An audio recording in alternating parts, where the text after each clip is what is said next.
Welcome to RR Telugu podcast. ఈరోజు మనకు రెండు ఇంపార్టెంట్ మరియు ముఖ్యమైన ఇంట్రెస్టింగ్ విషయాలతో మేము ముందుకైతే వచ్చేసాను.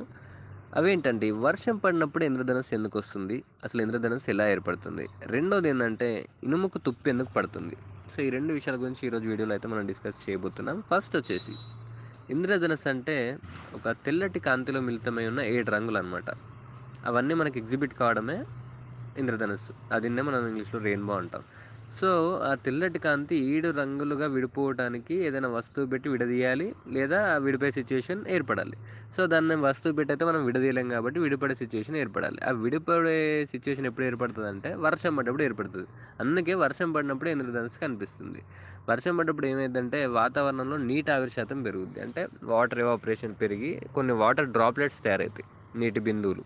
సో అవి తయారైనప్పుడు ఈ సన్ రేస్ వాటిపైన పడ్డప్పుడు అవి ఒక ఇందాక అనుకున్నాం ఏదైనా వస్తువు కావాలని అవే ఒక వస్తువులాగా ప్రవర్తించి దాన్ని ఒక 7 కలర్స్గా మనకు చూపిస్తుంది. అంటే ఎట్లయితే మనం ఒక ఫోటో తీసుకొని లైట్ రూమ్లో పిక్చర్లో వేస్తే మనకి కొన్ని ఫిల్టర్స్ చూపిస్తుందో, ఆ వాటర్ డ్రాప్లెట్ పైన సన్షైన్ పడ్డప్పుడు 7 ఫిల్టర్స్ చూపిస్తుంది మనకి ఆ డ్రాప్లెట్. ఆ 7 ఫిల్టర్సే రెయిన్బో. ఓకేనా. సో ఇంకో ముఖ్యమైన విషయం ఏంటంటే ఎప్పుడైనా కూడా రెయిన్బో సూర్యుడికి ఆపోజిట్ డైరెక్షన్లోనే వస్తుంది. ఎందుకంటే ఆ వాటర్ డ్రాప్లెట్ పైన సన్షైన్ పడాలంటే సూర్యుడు ఆపోజిట్ డైరెక్షన్లో ఉండాలి. కాబట్టి మీరు కరెక్ట్గా నోటీస్ చేసినట్లయితే ఎప్పుడైనా కూడా సూర్యుడికి ఆపోజిట్ డైరెక్షన్లో రెయిన్బో అనేది వస్తుంది.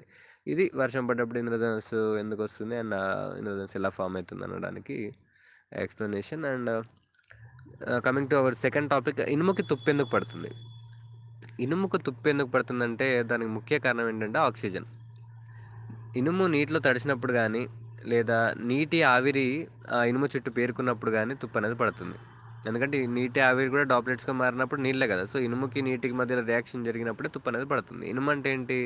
ఫెర్రస్, ఎఫ్ఈ అంటే మన కెమిస్ట్రీ పరంగా చూసుకుంటే. నీళ్ళు అంటే ఏంటి? హెచ్2ఓ. ఆక్సిజన్ అంటే ఏంటి? ఓ2.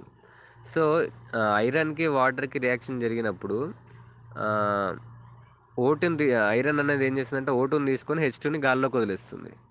సో ఇప్పుడు ఎఫ్ఈఓ2 మాత్రమే రియాక్ట్ అవుతాయి, అంటే ఐరన్ ఆక్సిజన్ మాత్రమే రియాక్ట్ అవుతుంది. సో ఇనుము ఆక్సిజన్ రెండు కలిసి ఫెరస్ ఆక్సైడ్ ఫామ్ అవుతాయి.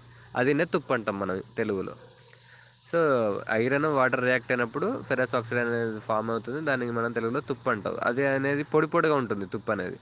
కాబట్టి అది మిగిలిన పార్ట్ ఆఫ్ ఐరన్తో కలవకుండా పోయేసరికి ఆ పార్ట్ వరకు అది పొడి పొడి అయిపోయి వెయిట్ లాస్ అయిపోయి మెల్లమెల్లగా అది విరిగిపోతూ ఉంటుంది. సో స్లోగా డిస్మాటిల్ అయిపోతుంది తుప్పు పడితే. కాబట్టి డిస్మాటిల్ కాకుండా ఉండడానికి మనం ఏం చేయాలంటే దానికి పెయింట్ వేయడం కానీ, నూనె పోయడం కానీ, గ్రీస్ రాయడం కానీ ఇలాంటివి చేయాలి. ఎందుకంటే ఆ వాటర్కి ఆక్సిజన్ మధ్యలో ఈ పెయింట్ కానీ, నూనె కానీ, గ్రీస్ కానీ ఒక లేయర్ లాగా ఫామ్ అయిపోయి ఐరన్కి వాటర్కి మధ్యలో రియాక్షన్ కాకుండా చూస్తుంది. రియాక్షన్ కాకపోతే తుప్పు పట్టదు, సింపుల్.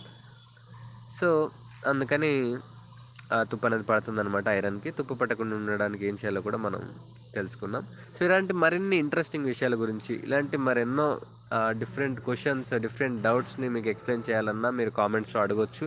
మీకు ఎలాంటి క్వశ్చన్స్ ఉన్నా కామెంట్స్లో అడగొచ్చు. సో వీటన్నిటి గురించి మీరు తెలుసుకోవాలంటే తప్పకుండా మీరు మా ఛానల్ అయితే సబ్స్క్రైబ్ చేసుకోవాలి. Please subscribe to RR Telugu podcast.